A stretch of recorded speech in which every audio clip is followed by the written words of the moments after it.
परेशानी हाँ जी होती साहब, है। ये बड़ी मुख्य बात इन्होंने उठाई है कि राजनेता तो बयान देकर अपने घर में सेफ्टी से है, नहीं तो सुरक्षा मिल भी जाती है, लेकिन आम जनता के अंदर जो भावना पैदा होती है, जो एक दूसरे के लिए नफरत पैदा होती है, क्या ये सही बयान है? क्या ये सही बयान है या ये सब कुछ भटकाया जा रहा है, भ्रमित किया जा रहा है, लोगों के अंदर नफरत भरी जा रही है?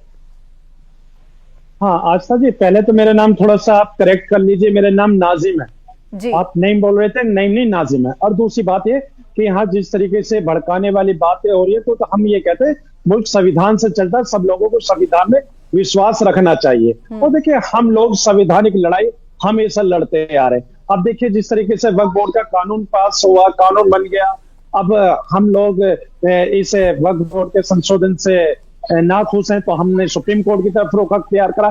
लेकिन जिस तरीके से मुर्शिदाबाद के अंदर ये घटना घटी, हमारे 3 भाइयों की मौत हुई, तो हम लोगों को बड़ा दुख है। और इतना दुख है कि हाजी नाजिम खान बता नहीं सकता कितना दुख है। तो ये ऐसा नहीं होना चाहिए, चाहे किसी भी राज्य की घटना हो, ऐसे राज्य में घटना नहीं घटनी चाहिए। और दूसरी बात, अभी आपने एक सवाल किया था, बड़ा अच्छा सवाल था कि मुल्क के वजीर आजम ने कहा कि हाँ देखिए कांग्रेस का अध्यक्ष मुस्लिम क्यों नहीं है। बिल्कुल देखिए मुल्क के वजीर आजम की बात से हाजी नाजिम खान बहुत खुश है, क्योंकि जिस तरीके की बात कही गई है कि अध्यक्ष होना चाहिए, तो अब लग रहा है कि किसी भी राज्य में अगर चुनाव होता है तो भाजपा और कांग्रेस से मुख्यमंत्री जो सामने नाम आएगा वो मुस्लिम चेहरा होगा। तो हम लोग उम्मीद कर सकते हैं। और देखिए आने वाले वक्त में फ्यूचर के अंदर कभी भारत के अंदर मुल्क के वजीर आजम की जो जिम्मेदारी दी जाएगी पसमानदा मुस्लिम समाज को दी जाएगी, ऐसा हम लोगों को उम्मीद है। क्योंकि मुल्क के वजीर आजम ने कहा कि पसमानदा समाज यानी मुस्लिम समाज, तो देखिए पसमानदा मुस्लिम समाज को भी आगे बढ़ाना चाहिए। और मुल्क के वजीर आजम ने जो कहा है कि भी हाँ देखिए अध्यक्ष बनना चाहिए, ये तो हम तो कहते हैं मुख्यमंत्री भी बनाइए और मुल्क के वजीर आजम भी बनाइए आने वाले समय में। और रही बात अब वक्फ बोर्ड की जमीन की बात, देखिए वक्फ बोर्ड की जमीन की बात में ये कहा जाता है आस्था जी, जहां वक्फ बोर्ड अगर हाथ उठा देता तो जमीन उसकी हो जाती है, इस तरीके का तर्क दिया जाता है। अब ये लगाइए आस्था जी, अगर मेरे बाप दादों की मिल्कियत वक्फ बोर्ड को दी जाती है, तो वक्फ बोर्ड ने वो जमीन ले ली और उसके बाद वक्फ बोर्ड ने ध्यान नहीं दिया, तो 8-10 साल बाद अगर हम लोग जाते अपनी जमीन पे कि हमने कब्रिस्तान के लिए जमीन दी है या खानकाह के लिए दी है या इबादतगाह के लिए या मस्जिद के लिए, लेकिन वहां उस जगह पे कोई आलीशान बिल्डिंग खड़ी हो, तो हम लोगों का पूछना लाजिम है वक्फ बोर्ड से कि भाई हमने जो जमीन दी थी वो जमीन आपने कहाँ दी है। तो जब पर इस तरह के सवाल हमने देश में कभी सुने नहीं नाजिम साहब। हाँ, कि वक्फ बोर्ड को जाके किसी ने क्वेश्चन किया हो कम्युनिटी के अंदर से कि भाई ये जमीन तो चैरिटी के लिए थी, फला चीज के लिए थी, कैसे यहाँ पर 5 स्टार होटल बन गया या कैसे किसी बिल्डर का प्रोजेक्ट वहां पर खड़ा हो गया। हाँ आस्था जी मेरी बात पूरी हो जाने, साठ गांठ का आरोप ज्यादा लगता है। हाँ आस्था जी देखिए फिर वक्फ बोर्ड हरकत में आता है, वक्फ बोर्ड 10 साल में जाके अपना दावा पेश करता है कि हाँ ये जमीन हमारी थी, तो फिर उसके बाद क्या होता है ये कहा जाता है कि वक्फ बोर्ड जब डीएम के द्वारा शासन प्रशासन के द्वारा अगर वो जमीन लेने की बात करता है, जो हमारी मिल्कियत थी, जो हमारे बाप दादों ने उसे दिया था वक्फ के नाम पर, तो अगर वो जमीन वक्फ बोर्ड वापसी लेता है तो फिर इल्जाम ये लगा दिया जाता है कि जहां पर वक्फ बोर्ड हाथ रख देता वो जमीन उसकी हो जाती है। इस तरीके का भ्रम पूरे देश के अंदर फैलाया जा रहा है। बिल्कुल आप जो सवाल उठा रहे हैं नाजिम साहब, अब जरूर मैं उसका कॉन्टेक्स्ट समझ पा रही हूं, लेकिन उसके साथ एक सवाल ये भी खड़ा हो रहा है कि इतनी पेचीदगियां, इतनी उलझन उलझती रही, कभी कोई ऐसा ट्रांसपेरेंट स्ट्रक्चर नहीं आया जिसने सबको एड्रेस किया हो और इस सब पर किसी तरह का कोई संज्ञान लिया हो। इस सब के फैसले कहां होते रहे जीनत जी? चोर ही अगर सरकार में बैठे हुए होंगे कि अगर चोर के घर में ही अगर कोई चोरी करने जाएगा तो पॉसिबल बात नहीं है। अभी तक जो जितनी सरकारें पीछे गई है तो उन्होंने चेयरमैन जो बनाए वो अपने ही चेयरमैन बना रखे हैं, और चेयरमैन ही जब धांधलेबाजी करा रहे हैं तो फिर आदमी किसका दरवाजा खटखटाएगा? जाहिर सी बात है फिर सरकारी को इंटरफेयर करना पड़ेगा। जैसे 3 तलाक का मुद्दा हुआ जो कि हमारे मजहब में नहीं था, पर उसके अंदर मौलाना उन्होंने किसी ने कभी कोई ऑब्जेक्शन कोई नहीं बताया, उन्होंने कह दिया कि 3 तलाक हो गई है। उसके अंदर जब फाइनली जब सरकार ने उसमें इंटरफेयर किया तो महिलाएं जागृत हुई और महिलाओं को पता चला कि हाँ एक बार में 3 तलाक कहने 3 तलाक नहीं होता है। अब इसी तरीके से वक्फ की जो जमीन है वो कहाँ गई, कैसे गई, अगर कोई बोलना भी चाहता था तो उनको दबा दिया जाता था। तो अब ये है कि आज हम लोगों के साथ में एक सुरक्षा है, आज हम लोग बोल सकते हैं, आज हम लोग पब्लिक को समझा सकते हैं, आज हम जो गरीब बेवा यतीमों की जो जमीन है हम उनको उनके घर तक उनका हक उन तक पहुंचा सकते हैं। तो ये जो सरकार का कदम है ये वाकई बहुत अच्छा है। और मेरे यादव जी बताइए, यहाँ पर तो कहा जा रहा है कि महिलाओं के लिए, पिछड़ों के लिए, जो गरीब मुसलमान है जिन तक एक्चुअल में पहुंचना चाहिए था ये सब, ये नहीं पहुंचा। आपस में या तो साठ गांठ हो गई या फिर किसी ने कंप्लेन ही नहीं की, उसको इसी तरह उसी हवाले छोड़ दिया गया, और ना ही कोई ऐसा सिस्टम था जो जाकर क्वेश्चन कर पाए कि भाई हाँ क्या हिसाब है, किसकी जमीन है, क्या बन गया, क्यों बन गया, कहां जानी थी। अब कम से कम उसके लिए कुछ आया है। तो अब मुझे बताइए कि इसका विरोध क्या मोदी विरोध के नाम पर किया जा रहा है या फिर आप स्कॉलर्स की बात सुन ही रहे हैं? देखिए आस्था जी, मुझे लगता है कि भारतीय जनता पार्टी भ्रम फैलाने में विश्व की नंबर 1 पार्टी है। ये हर चीज को लेकर भ्रम फैलाती है। बहुत सारी बातें वक्फ के बारे में जो भारतीय जनता पार्टी के लोग कहते हैं पूरी तरह से कोरी बकवास और झूठ है। वक्फ बोर्ड को ये लोग साबित करते हैं कि ये भूमाफिया गैंग है। अरे भैया, वक्फ बोर्ड एक सरकारी संस्था है, मिनिस्ट्री ऑफ माइनॉरिटी अफेयर्स के अंतर्गत आती है संस्था है।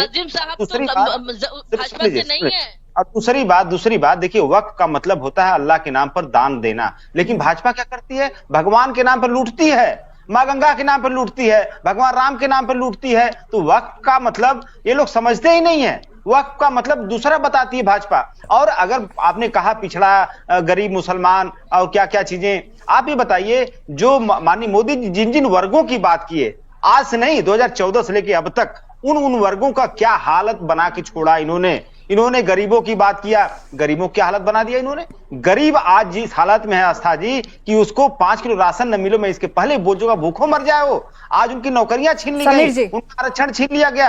आज देखिए जिस तरह से जो हमारे गरीब, समीर जी आपका जवाब, इस तरह से हमले हो रहे हैं। आप ओवरऑल गरीबों की बात कर रहे हैं, लेकिन यहाँ पर मुसलमानों के भीतर जो पिछड़े गरीब हैं पूछना चाहता हूं, उनकी बात अभी तक क्या सुनी गई है? मंदिर आंदोलन में क्या भूमिका थी? कारसेवकों पर गोली चलाने वाली पार्टी थी। दूसरा, राम मंदिर के निर्माण में समाजवादी पार्टी के नेता ने कितना चंदा दिया, यह समाजवादी पार्टी को बताना चाहिए।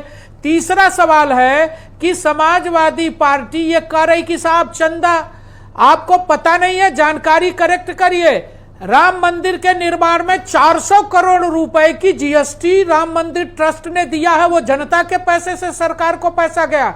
हम जो वक्फ कानून बनाए हैं वो कोई हिंदू और मुसलमान का कानून नहीं है, वो मुसलमानों के बेहतरी के लिए कानून है। उसमें महिलाओं की भागीदारी बढ़ेगी, उसमें ट्रांसपेरेंसी बढ़ेगी, उसके पैसे का उपयोग बढ़ेगा, उसके पैसे का सदुपयोग होगा।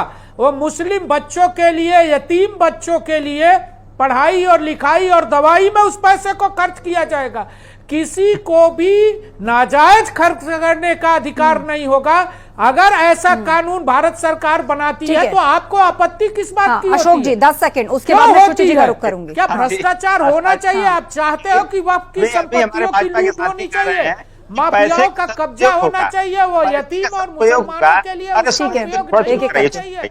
आप मुसलमानों के हिमायती हो कि आप मुसलमानों के विरोधी हो? ठीक है, इस पर जवाब अशोक जी 10 सेकंड, उसके बाद शुचि विश्वास। आखिर लाखों करोड़ों हेक्टेयर जमीन पर। समीर जी मुझे लग रहा है आपको तो आवाज ढीले जा रही है या आ ही नहीं रही है। ठीक है, एनीवे अशोक जी बोलिए। देखिए ऐसा है कि ये कह रहे हैं कि इस पैसे का सदुपयोग होगा, यह बात कौन पार्टी कर रही है? रुक जाइए समीर जी, पैसे का दुरुपयोग कर लिया तो भगवान राम के पैसे का दुरुपयोग कर लिया, जो किसानों के साथ जो पैसा उसके साथ दुरुपयोग कर लिया। आप ये बताइए, मां गंगा के साथ कभी कोई कल्पना कर सकता है कि उनके नाम पर इन्होंने पैसे का दुरुपयोग किया? कोई कल्पना करते हो पर लूट मचा सकते हैं?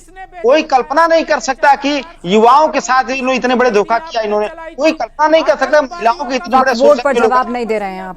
देखिए वक्फ बोर्ड को लेकर मैं फिर वही कहूंगा, जो गरीब पसमानदा मुसलमानों की बात कर रहे हैं, ये मुसलमानों के भी दुश्मन है और आखिर मुसलमानों के भी दुश्मन है। क्योंकि इन्होंने एक कहावत है कि ऐसा कोई सगा नहीं जिसको भाजपा ने ठगा नहीं। आपने किसी को छोड़ा है क्या? ऐसा कोई सगा नहीं भाजपा ने ठगा नहीं, तो किसी वर्ग आपने इंसानों को ठगा, आपने किसानों को ठगा, आपने महिलाओं को ठगा, आपने युवाओं को ठगा, ठीक है।